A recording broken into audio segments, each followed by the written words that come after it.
शाम के 7:30 बजने को है। शंखनाद में एक बार फिर से आप सभी का स्वागत है। मैं हूं आपके साथ चित्रा त्रिपाठी। कोरोना पर काबू पाने का वाराणसी मॉडल इन दिनों खूब चर्चा में है। प्रधानमंत्री नरेंद्र मोदी ने खुद इसकी जमकर तारीफ की है। वाराणसी में एक वक्त कोरोना संक्रमण दर 45% से ज्यादा पहुंच गई थी, लेकिन प्रशासन ने रणनीति बनाकर इस पर काबू पा लिया और संक्रमण दर अब 2.2% तक आ पहुंची है। यह हुआ कैसे, उसको बताते हुए हमारी यह रिपोर्ट देखिए।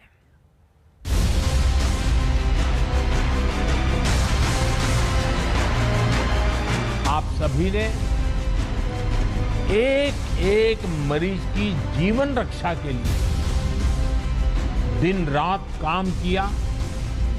खुद की तकलीफ, आराम, इन सब से ऊपर उठकर जी जान से जुटे रहे, काम करते रहे। आपकी इस तपस्या से बनारस ने जिस तरह इतने कम समय में खुद को संभाला है, आज पूरे देश में उसकी चर्चा हो रही है। प्रधानमंत्री नरेंद्र मोदी अपने चुनावी क्षेत्र वाराणसी के डॉक्टरों और वहां के प्रशासनिक अमले की खुले दिल से सराहना कर रहे हैं, तो इसकी वजह भी है। जिस तरह बनारस के प्रशासन और मेडिकल सिस्टम ने कोरोना पर नकेल डाल दी, वो अपने आप में मिसाल बन गई। जिस तरह अपनी जान की परवाह न करते हुए डॉक्टरों ने आगे बढ़कर लोगों की जान बचाई, प्रधानमंत्री मोदी उसे याद करके भावुक हो गए। इस वायरस ने हमारे कई अपनों को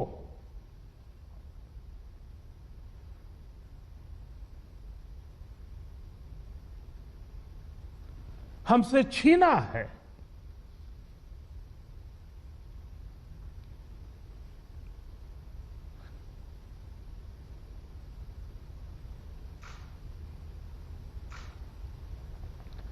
मैं उन सभी लोगों को अपनी विनम्र श्रद्धांजलि देता हूं। कोरोना की दूसरी लहर की चपेट में वाराणसी भी आ गया था, लेकिन शासन प्रशासन ने समय रहते कोरोना से आर पार की रणनीति बनाई। प्रधानमंत्री जी ने तो बहुत पहले ही मंत्र हमको दे दिया था। पहली वीसी उन्होंने 15 अप्रैल को की थी, जब बिल्कुल हम पीक पे थे इस क्राइसिस के। उन्होंने कहा धैर्य के साथ और पूरे के पूरी मेहनत के साथ मेंटली स्ट्रांग होकर हम लोगों को सारी रिसोर्सेज पूरे करने हैं। माननीय मुख्यमंत्री जी भी 2 बार यहाँ पे विजिट करके गए और लगभग हर दूसरे दिन उनका निजी फोन आता था और वीडियो कॉन्फ्रेंसिंग तो उन्होंने न जाने कितनी की होंगी। उन दोनों लोगों के मार्गदर्शन का परिणाम ये हुआ कि हमने हार नहीं मानी। वाराणसी के प्रशासन ने कोरोना की टेस्टिंग, ट्रैकिंग और ट्रीट मूल मंत्र अपनाया। टेस्टिंग के लिए 100 टीमें बनाकर रोजाना 8000 से 9000 तक सैंपल कलेक्ट किए गए। जल्द नतीजों के लिए आरएनए एक्सट्रेटर मशीन भी मंगाई गई। सबसे ज्यादा संक्रमण वाले 76 गांवों को चुना गया। वहां दवाएं बांटी गई। ग्रामीण और शहरी क्षेत्रों को मिलाकर 72,000 परिवारों तक दवाएं पहुंचाई गई। Covid command and control centre पर 400 अधिकारियों और कर्मचारियों की तैनाती की गई। जिले में एम्बुलेंस का रिस्पांस टाइम घटाकर 8 से 10 मिनट कर दिया गया। ऑक्सीजन की जरूरत बढ़ी तो फौरन उसकी उपलब्धता भी बढ़ाई गई। मैं कहना चाहूंगा गर्व के साथ कि सारे लोग एकजुट होकर इस कार्य को ना लगते हैं तो एक माह में ये असंभव वाला कार्य था कि एक माह में 700 से बढ़ा के 3000 बेड कर दिए जाएं और एक माह में ऑक्सीजन की रिक्वायरमेंट इतनी पूर्ति कर दी जाए कि जितनी आवश्यकता हो जाए घरों में, अस्पतालों में, वहां पूर्ति होती रहे। एक माह में रेमडेसिविर की जितनी जरूरत हो वो पूर्ति हो जाए। डॉक्सीसाइक्लिन हो, अजिथ्रोमाइसिन हो, आइवरमेक्टिन हो, ये लाखों की तादाद में जो पूरे यूपी में व्यवस्था की जाती है और करोड़ों गोलियां चाहिए होती है इनको। वाराणसी में 1,30,000 लोगों को मेडिसिन किट हम बांट चुके हैं। कोरोना की दूसरी लहर जब रफ्तार पकड़ रही थी, तभी प्रशासन ने वाराणसी के व्यापारियों की बैठक बुलाई। व्यापारी दुकानें बंद करने पर राजी हो गए। दुकानें बंद हुई तो भीड़ कम होने लगी। प्रशासन को कोरोना महामारी पर लगाम लगाने का मौका मिल गया। 10 अप्रैल को वाराणसी में कोरोना की पॉजिटिविटी रेट 45.9% पर पहुंच गई थी। 20 अप्रैल को संक्रमण दर 31.1% पर पहुंच गई। 30 अप्रैल को कोरोना की संक्रमण दर 23.6% थी। इसके बाद संक्रमण दर लगातार कम होती गई। 15 मई को संक्रमण दर 5.3% पर पहुंच गई, तो 20 मई को संक्रमण दर घटकर महज 2.2% रह गई। यानी महीने भर में कोरोना संक्रमण दर 31% से घटकर 2.2% पर पहुंच गई। काफी कुछ नियंत्रण वाराणसी में कोविड का हो गया है और जो हम स्टैटिस्टिक्स देखते हैं और उससे कंपेयर करते हैं तो जो पॉजिटिविटी रेट एक बार 40% से ऊपर पहुंच गई थी वो अब 3% के आसपास आ गई है। जो पॉजिटिव केसेस लगभग 2700 पर डे आया करते थे वो अब 200-250 के आसपास आ गए हैं। जो हमारे टोटल हमारे पेशेंट्स एक्टिव जो एक बार में 25-26 हजार हो गए थे वो अब घट के 6,000 रह गए हैं। तो कुल मिला के जो इम्प्रूवमेंट हुआ है उससे तो लग ही रहा है कि सेकेंड वेव काफी नियंत्रित हो गई है और धीरे धीरे इसका असर और भी आने वाले 15 दिन में कम हो जाएगा। वाराणसी में प्रशासन ने चौतरफा मोर्चा संभाला था। पहले तो सड़कों पर भीड़ कम की, टेस्टिंग बढ़ाई, अत्याधुनिक कोविड कमांड कंट्रोल सिस्टम से हर संक्रमित तक प्रशासन की पहुंच बनी, लोगों को सही वक्त से दवा मिली और कोरोना काबू में आ गया। रोशन जायसवाल के साथ कुमार अभिषेक, वाराणसी आज तक। कोरोना को काबू में करने के लिए वाराणसी के सिगरा में hitech covid command and control centre बना दिया गया, जहां से 24 घंटे शहर में कोरोना के घटते बढ़ते केसों की मॉनिटरिंग शुरू हो गई। अस्पतालों में मौजूद बेड से लेकर पूरे शहर के ट्रैफिक की भी मॉनिटरिंग यहीं से शुरू हुई। और इतना ही नहीं, 24 घंटे टेली मेडिसिन की सुविधा भी यहां पर शुरू की गई।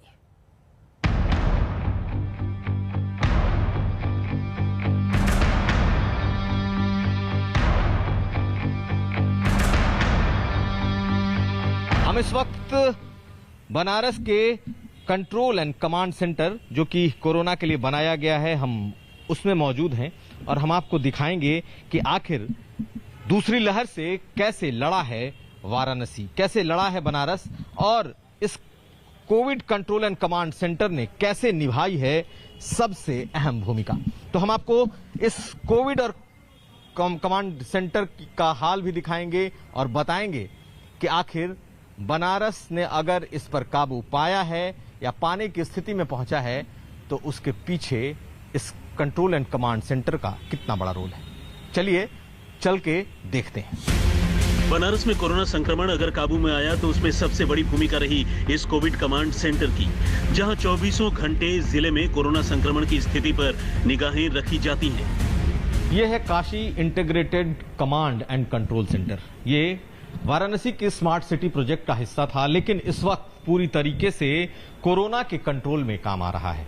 हम इस integrated command and control centre में हैं और आपको अंदर की तस्वीर दिखाते हैं। ये कंट्रोल सेंटर कुछ इस तरीके से बनाया गया है। इसमें 24 घंटे यानी राउंड द क्लॉक लोग मौजूद होते हैं और ये कॉल सेंटर और कमांड सेंटर दोनों की तरह काम करता है। वाराणसी का ये Covid command and control centre पूरी तरह से अत्याधुनिक तकनीक से बनाया गया है। इसमें सैनिटाइजेशन, कंटेनमेंट जोन की घेराबंदी के लिए नगर निगम, ट्रैफिक और भीड़ को नियंत्रित करने के लिए ट्रैफिक विभाग, लॉ एंड ऑर्डर के लिए पुलिस विभाग के डेस्क बनाए गए हैं। ब्लॉक स्तर पर खोले गए कंट्रोल रूम की सूचनाएं भी यहीं इकट्ठा होती हैं। इसकी मॉनिटरिंग आसान होती है। हमारा जो कमांड सेंटर है, इस कमांड सेंटर पे लगभग सारी गतिविधियां यहीं से संचालित होती हैं। आपकी हॉस्पिटल्स की हो, चाहे वैक्सीनेशन की हो, या हमको एम्बुलेंस की आवश्यकता हो, या हमको होम आइसोलेशन के लोगों को कॉलिंग करनी हो, तो कोविड संबंधी सारी गतिविधियां हम यहीं संचालित करते हैं। इस hitech covid command and control centre में बड़ी बड़ी स्क्रीन पर वाराणसी के सभी अस्पतालों की सूचना दर्ज रहती है।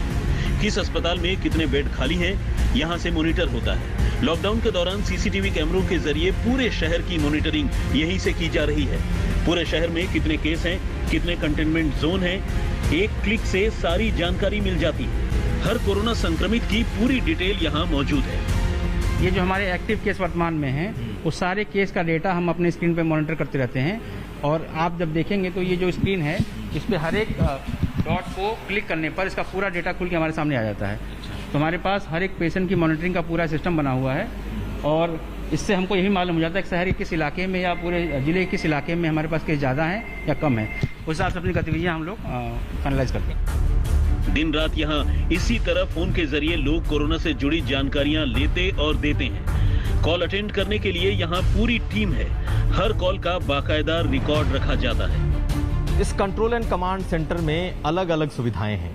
अगर कोई शख्स यहाँ पर फोन करता है तो बाकायदा उसके पूरे इंफॉर्मेशन को दर्ज किया जाता है। वो एक एक्सेल शीट पर, जो कि गूगल के एक्सेल शीट पर आता है, और उसके बाद वो इनके मुख्य कंप्यूटर पर पहुंचता है, जहां से उसे दोबारा कोऑर्डिनेट किया जा सकता है। हमारे पास पेशेंट की कॉल आती हैं, अगर उनको कोई दवाई की आवश्यकता है या किसी प्रकार की सलाह की आवश्यकता है, तो हमारे पास डॉक्टर्स की टीम है जो 24 घंटे काम करती है और उनको ये सलाह देते हैं या उनको दवाई जो आवश्यकता होती है दवाइयाँ उनको उपलब्ध कराते हैं। कमांड सेंटर में होम आइसोलेशन और टेलीमेडिसिन के लिए भी डॉक्टरों की एक डेस्क बनाई गई है, जहां 24 घंटे डॉक्टर मौजूद रहते हैं। मरीजों का आता है कि हमको ये प्रॉब्लम है, हमको हॉस्पिटल में जाना है, तो तुरंत हम उस मोबाइल नंबर से उसे कांटेक्ट करते हैं। उसके बाद उसका क्लिनिकल डिटेल लेते हैं कि उसका सीटी स्कोर क्या है, आर्टिफिशियल पॉजिटिव है कि नहीं है, ऑक्सीजन सैचुरेशन कितना है। जब हम उसको जांच कर लेते हैं, इसको लेवल 2 चाहिए, लेवल 3 चाहिए, उस हिसाब से हम हॉस्पिटल का वैकेंसी देख लेते हैं। फिर उस हॉस्पिटल को उसको हम एक शॉर्ट एम्बुलेंस अलॉट करते हैं और उस हॉस्पिटल को भेजते हैं, और ये पूरा चीज हम मॉनिटर करते हैं। वाराणसी के कमिश्नर और जिलाधिकारी नियमित रूप से इस कमांड सेंटर की मॉनिटरिंग करते हैं, तो इस सेंटर पर पीएमओ की भी नजर रहती है। सारे जिलों में ऐसे कमांड सेंटर बनाए गए हैं, लेकिन ये सबसे अत्याधुनिक है। प्रधानमंत्री मोदी का ये संसदीय क्षेत्र है, और इस एक कंट्रोल एंड कमांड सेंटर से पूरे वाराणसी को, पूरे बनारस को इस कोविड से लड़ने में मदद मिली है। और यही शायद वजह है कि प्रधानमंत्री मोदी ने इस कोरोना के दूसरी लहर के जंग में बनारस मॉडल की चर्चा भी की है। हरीश कांडपाल के साथ कुमार अभिषेक, वाराणसी आज तक। बनारस में कोरोना काबू में आया तो उसमें एमएलसी एके शर्मा का भी योगदान कुछ कम नहीं है। एके शर्मा को वाराणसी में कोविड नियंत्रण के लिए आवश्यक संसाधन जुटाने के लिए केंद्र और राज्य सरकार से समन्वय की जिम्मेदारी दी गई थी। उनसे बातचीत की हमारे सहयोगी कुमार अभिषेक ने। आज प्रधानमंत्री मोदी ने वाराणसी में डॉक्टरों से, पैरामेडिकल स्टाफ से, अफसरों से बात की है। हमारे साथ शर्मा साहब आज तक का स्वागत है। ये बताइए कि ये जो इतने दिनों से आप लगे रहे हैं, क्या लगता है कि अब आप लोगों की मेहनत रंग ला रही? स्पष्ट रूप से आप देख सकते हैं कि केसों की संख्या घटी है। मरीजों की संख्या घटने के कारण हमारे अस्पतालों में लगभग हमारे 60 से 65% बेड आज की स्थिति में खाली पड़े हुए हैं। अब हम लोग उन खाली बेड्स की जानकारी वाराणसी में जो डिजिटल प्लेटफॉर्म के, जो पब्लिसिटी के लिए जो प्लेटफॉर्म्स बने हुए हैं, डिजिटल जो स्क्रीन्स बने हुए हैं, वहाँ भी देना शुरू किया है। कल शाम से शुरू किया है, तो स्थिति काफ़ी अच्छी हो गई है। सर, लेकिन आपको क्या स्टेप्स लेने पड़े इन कामों के? वो काफ़ी कुछ बताया जा चुका है, जिसमें जो बेसिकली जो मेडिकल इंफ्रास्ट्रक्चर की जो कमियां थी, उनमें जो तुरंत हम लोग हस्तक्षेप कर सकते थे, जो तुरंत सुधार कर सकते थे, जैसे HFNC वेंटिलेटर को मंगाना, कम थे, ज़्यादा आ गए। ऑक्सीजन सिलेंडर्स को मंगाना, वो भी कमी थी, उसको भी मंगाया गया। RNA एक्सट्रैक्टर के जरिए RT-PCR टेस्ट की गति में बढ़ोतरी करना, उसकी भी कमियां और उसकी भी 2 मशीनें हम लोगों ने नहीं मंगाई। तो इन सब कामों के चलते ऑक्सीजन की सप्लाई पर बहुत काम हुआ। ऑक्सीजन प्लांट नए बनाए गए। आपके बारे में बताया गया कि आपने तीसरी लहर को भी भांपते हुए मीटिंग्स की है, ताकि अगर जो तीसरी लहर जिसके बारे में कहा जा रहा है कि बच्चों पर यह असर डाल सकती है, पीडियाट्रिक्स की मीटिंग और ऐसे तमाम चीजें। बनारस के पीडियाट्रिशियंस की 2 बार मीटिंग हुई। उसके बाद कल हमने पूर्वांचल के लगभग 10-12 जिलों के पीडियाट्रिशियंस की भी ऑनलाइन मीटिंग किया था। उसमें से छन करके काफ़ी अच्छे पॉइंट्स आ रहे हैं। कुछ हमें करने हैं, कुछ उनको करने हैं। जैसे सर एक जैसे पहली बात तो ये कि हम जिलों में, पूर्वांचल के जो छोटे जिले हैं, उनमें क्या हम एक किसी सामुदायिक आरोग्य स्वास्थ्य केंद्र को चिन्हित कर सकते हैं जो बच्चों के लिए एक स्पेशलिटी के रूप में डेवलप किया जा सके। आपके इस बनारस मॉडल के बारे में बड़ी चर्चा की गई, प्रधानमंत्री ने खुद उसकी तारीफ भी की है गुजरात में। मैं प्रधानमंत्री जी का खूब खूब धन्यवाद करता हूं। और सच पूछिए तो यहाँ जो भी हुआ है उनके निरंतर मार्गदर्शन, निरंतर आशीर्वाद से हुआ है, उनकी निरंतर कृपा से हुआ है, उनके ऑफिस के कार्यालय के निरंतर सहयोग से हुआ है। वाराणसी में तो स्थिति में काफी ज्यादा सुधार हुआ है। उम्मीद यही कि बाकी हिस्सों से भी इसी तरह की खबरें सामने आए। आगे बढ़ते हुए अब बात पर्यावरण बचाने के लिए चिपको आंदोलन की शुरुआत करने वाले पर्यावरणविद सुंदरलाल बहुगुणा की, जिनका निधन हो गया। 93 साल के सुंदरलाल बहुगुणा कोरोना से संक्रमित थे। 8 मई को उन्हें ऋषिकेश के एम्स में भर्ती करवाया गया था। अस्पताल में ही आज उनकी सांसें थम गई। गंगा को मां मानते थे। मुख्यमंत्री योगी आदित्यनाथ इस वक्त कुछ बोल रहे हैं, सीधे रुख करते हैं। और आज प्रदेश ऑक्सीजन की डिमांड के अनुसार सप्लाई कर रहा है। सरप्लस ऑक्सीजन वर्तमान में हमारे पास मौजूद है, लेकिन फ्यूचर की आवश्यकता को ध्यान में रखते हुए 300 से अधिक ऑक्सीजन प्लांट वर्तमान में प्रदेश के अलग अलग जनपदों में हम लोगों ने लगाने की कार्रवाई प्रारंभ की है और लखनऊ में 19 ऑक्सीजन के लिए लखनऊ में प्रपोज किए गए हैं। नेगेटिव अगर पॉजिटिविटी रेट देखेंगे, लखनऊ में एक समय 23 अप्रैल को अगर आप देखेंगे 7,100 से अधिक पॉजिटिव केस एक दिन में पॉजिटिव केस आए थे। अब यह संख्या सैकड़ा में आ गई है। लगभग 200 के आसपास केस आज के दिन पर लखनऊ में आ रहे हैं और यह लगातार, यानी जो पॉजिटिविटी रेट लखनऊ की लगभग 20 के आसपास थी, आज वो 1.9 के आसपास आ चुकी है। यानी जो WHO ने और नीति आयोग ने तय किया है कि पॉजिटिविटी रेट 5 से कम होनी चाहिए, उससे भी काफी कम जो देश के अंदर न्यूनतम स्तर होना चाहिए, वह इस दिशा में प्रयास हुए हैं। इस दौरान बेड्स की संख्या बढ़ाई गई। DRDO ने, HAL ने, हमारे जितने भी संस्थान हैं, इन सभी संस्थानों ने, मेडिकल एजुकेशन ने, हेल्थ ने व्यापक पैमाने पे बेड्स बढ़ाए और हम लोग थर्ड वेव के लिए भी अभी से अपनी तैयारी प्रारंभ कर चुके हैं। थर्ड वेव के लिए अभी से पीडियाट्रिक ICU के निर्माण की कार्रवाई युद्ध स्तर पर चल रही है। कोरोना वैक्सीन से हम लोग अधिक से अधिक लोगों को आच्छादित करके उन्हें एक सुरक्षा कवच दे सकें, इसके लिए प्रदेश ने अब तक 1,62,00,000 से अधिक लोगों को वैक्सीन दे दिया है। लेकिन वैक्सीन देने के साथ साथ हम लोग ये भी व्यवस्था कर रहे हैं कि ग्रामीण क्षेत्र में या शहर के उन क्षेत्रों में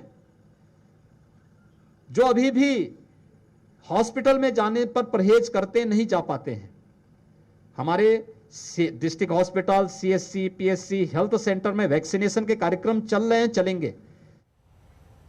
उत्तर प्रदेश के मुख्यमंत्री योगी आदित्यनाथ को आप सुन रहे थे। उन्होंने कहा है कि WHO ने जिस वजह से हमारी तारीफ की, कोरोना संक्रमितों के आंकड़ों में काफी ज्यादा कमी देखी गई है और तेजी से हर दिशा में सरकार की ओर से कदम बढ़ाए जा रहे हैं। एक छोटे से ब्रेक के बाद हम फौरन लौटेंगे। आप देखते रहिए आज तक।